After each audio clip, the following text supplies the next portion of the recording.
Châteaufort, en bleu, Toussus-le-Noble, un objectif 78-117 qui n'est autre que le code postal que se partagent Châteaufort et Toussus-le-Noble. Qui en est digne? Pour se départager, les deux communes se sont affrontées autour d'épreuves sportives. Une chose est sûre, les équipes mères en tête étaient motivées. Il y a la façon de voir les choses, c'est on va réfléchir, on dira ça à la fin si on les a laissés gagner parce qu'ils nous accueillaient, aussi parce qu'ils étaient meilleurs. Aujourd'hui, on se partage le code postal à la suite de 7 ou 8 jeux d'équipe et que le meilleur gagne.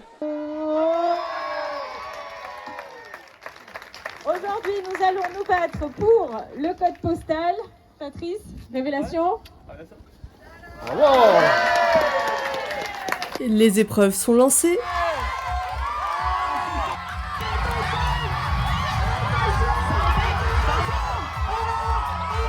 Et se jouent par catégorie d'âge. Ils sont une soixantaine à avoir souhaité en découdre, à croire en leur équipe et en leur village. On a tous les avantages. L'avantage psychologique et l'avantage de la force. Je suis vachement attaché à ce que les villages font des choses ensemble. Dans Châteaufort, il y a beaucoup d'activités, dans Toussus aussi. Je trouvais que c'était vraiment sympathique. On est compétitive et qu'on veut gagner, que c'est important. Et qu'en plus, ils ont pris du temps à l'organiser, alors c'est important qu'il y ait du monde. On est trop fort. À côté, c'est Châteaufort, quoi. Non mais nous c'est Toussus. Là on est à Toussus, donc c'est normal qu'il y a plein d'habitants qui vont venir pour soutenir l'équipe, quoi. Parce que nous on a des avions, ils n'en ont pas. Nous on vole, on glisse, on est unis. Bon après je ne les connais pas, hein, mais moi je pense qu'il n'y a aucun doute sur le fait qu'on gagne.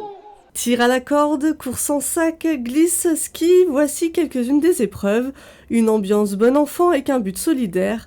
Une tombola a permis de récolter des fonds pour des chiens guides d'aveugles. Mon chien que vous voyez ici est le 1000e chien qui a été formé et confié par l'association à des malvoyants. Je dis toujours, il m'a rajeuni de 10 ans.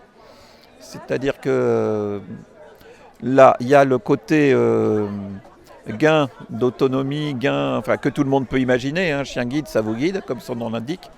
Et il y a aussi le côté, dans le regard des autres, vous n'êtes pas avec une canne blanche, et les gens oublient que vous êtes malvoyant ou aveugle. Après 3 heures d'épreuve, les Bleus s'inclinent. Châteaufort remporte cette première édition de jeu intervillage. La revanche, ce sera l'an prochain dans la ville gagnante.